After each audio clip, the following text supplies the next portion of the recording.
നമസ്കാരം. സർക്കാരിനെതിരെയും CPM-നെതിരെയും ഉയർന്ന വിഷയങ്ങളിലും വിവാദ വിഷയങ്ങളിലും പ്രതികരിച്ച് മുഖ്യമന്ത്രി പിണറായി വിജയൻ. അടൂർ പ്രകാശിനെതിരെ മുഖ്യമന്ത്രി രംഗത്തെത്തി. ഇന്ന് വാർത്താ സമ്മേളനം നടത്തിയാണ് മുഖ്യമന്ത്രി എല്ലാ വിഷയങ്ങളിലും പ്രതികരണം അറിയിച്ചത്. ബിനോയ് വിഷയത്തെ തള്ളി രംഗത്ത് വന്നെങ്കിലും വെള്ളാപ്പള്ളിയെ പിണറായി വിജയൻ തള്ളിപ്പറഞ്ഞില്ല എന്നതും ശ്രദ്ധേയമാണ്. കടകംപള്ളിയെക്കുറിച്ചുള്ള ചോദ്യത്തിന് മുഖ്യമന്ത്രി ക്ഷുഭിതനാവുകയും ചെയ്തു.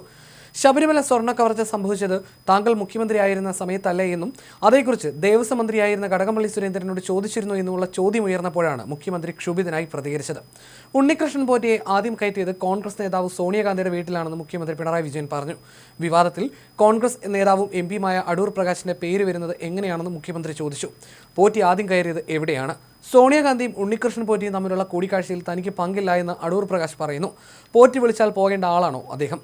ചില ആരോപണങ്ങൾക്ക് മറുപടി പറയാൻ പറ്റാതെ വരുമ്പോഴാണ് മുഖ്യമന്ത്രിയുടെ ഓഫീസിനെതിരെ പ്രതിപക്ഷം ആരോപണം ഉന്നയിക്കുന്നതെന്നും പിണറായി വിജയൻ പറഞ്ഞു. അടൂർ പ്രകാശിന്റെ പേര് ഉയർന്നു വന്നത് സോണിയാഗാന്ധിയും ഉണ്ണികൃഷ്ണൻ പോറ്റിയും ഗോവർദ്ധനുമായിട്ടുള്ള ചിത്രം പുറത്തു വന്നപ്പോഴാണ്. എങ്ങനെയാണ് മഹാതട്ടിപ്പുകാരായ രണ്ടുപേരും അവിടെ എത്തിയത്? പോറ്റി വിളിച്ചാൽ പോകേണ്ട ആളാണോ അടൂർ പ്രകാശ്? ഇവർക്ക് സോണിയാഗാന്ധിയെ കാണാൻ അവസരം കിട്ടാൻ പങ്കുവഹിച്ചത് ആരാണെന്ന് മറുപടി പറയാൻ കഴിയുന്നില്ല. എങ്ങനെയാണ് മഹാതട്ടിപ്പുകാർക്ക് സോണിയെ പോലെ ഒരു രാഷ്ട്രീയ നേതാവിന്റെ അടുക്കൽ എത്താൻ കഴിയുന്നതെന്നും ഒന്നും പറയാനില്ലാത്തപ്പോൾ കൊഞ്ഞിന് കുത്തുകയാണോ വേണ്ടതെന്നും മുഖ്യമന്ത്രി പരിഹസിച്ചു. തന്നെ ചോദ്യം ചെയ്യാൻ വിളിപ്പിച്ചു എന്ന വാർത്ത മുഖ്യമന്ത്രിയുടെ പൊളിറ്റിക്കൽ സെക്രട്ടറി P. ശശിയിൽ നിന്നാണ് വന്നതെന്ന് അടൂർ പ്രകാശ് ആരോപിച്ചിരുന്നു. ഈ ആരോപണത്തിനാണ് മുഖ്യമന്ത്രി മറുപടി നൽകിയത്. അടൂർ പ്രകാശിന്റെ ആരോപണം മുഖ്യമന്ത്രി തള്ളുകയും ചെയ്തു. SIT നല്ല നിലയിൽ ചുമതല നിർവഹിക്കുന്നുണ്ട്. അന്വേഷണത്തിൽ പരാതികൾ ഇതുവരെയില്ല. മുഖ്യമന്ത്രിയോ ഓഫീസോ ഒരു തരത്തിലുള്ള ഇടപെടലും അന്വേഷണത്തിൽ നടത്തിയിട്ടില്ല എന്നും അദ്ദേഹം പറഞ്ഞു.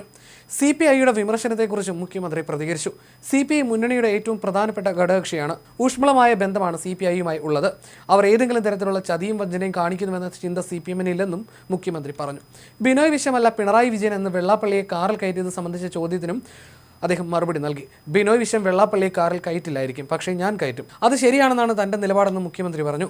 ബിനോയ് വിഷയമല്ല താനെന്നും അദ്ദേഹം പറഞ്ഞു. വരുന്ന തിരഞ്ഞെടുപ്പിൽ ഇടതുമുന്നണിയെ നയിക്കുന്നത് ഞാനാണോ എന്ന് തീരുമാനിക്കേണ്ടത് പാർട്ടിയാണ്. അത് പിന്നീട് തീരുമാനിക്കുമെന്നും അദ്ദേഹം പ്രതികരിച്ചു. തിരഞ്ഞെടുപ്പ് ഘട്ടത്തിൽ ശക്തമായ രാഷ്ട്രീയ പ്രചരണങ്ങളും വാദപ്രതിവാദങ്ങളും എല്ലാവരും നടത്തിയെന്നും അദ്ദേഹം ആരോപിച്ചു.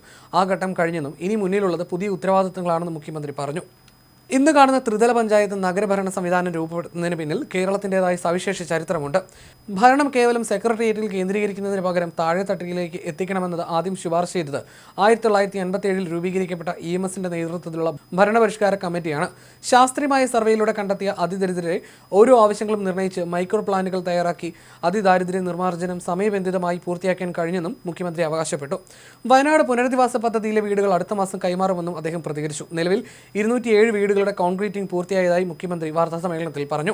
ഫെബ്രുവരിയിൽ 1ാം ഘട്ട വീടുകൾ കൈമാറും. 5 വർഷം വീടുകളുടെ അറ്റകുറ്റപ്പണി കരാർ കമ്പനി നടത്തുമെന്നും മുഖ്യമന്ത്രി പറഞ്ഞു. ദുരിതബാധിതരെ പുനരധിവസിപ്പിക്കുന്നതിന് കൽപ്പറ്റ ബൈപ്പാസിന് സമീപം ഏറ്റെടുത്ത എൽസ്റ്റേൺ എസ്റ്റേറ്റ് ഭൂമിയിൽ ടൗൺഷിപ്പ് നിർമ്മാണം ദ്രുതഗതിയിൽ പുരോഗമിക്കുകയാണ്. 410 വീടുകളും അനുബന്ധ സൗകര്യങ്ങളും ഉൾക്കൊള്ളുന്നതാണ് ടൗൺഷിപ്പ്. പ്രകൃതി ദുരന്തങ്ങളെ പ്രതിരോധിക്കുന്ന തരത്തിൽ അത്യാധുനിക സൗകര്യങ്ങളോടെ പ്രകൃതിയോട് ഇണങ്ങുന്ന രീതിയിൽ 35 ക്ലസ്റ്ററുകളായിട്ടാണ് ടൗൺഷിപ്പ് വിഭാവനം ചെയ്തിട്ടുള്ളതെന്നും മുഖ്യമന്ത്രി പറഞ്ഞു.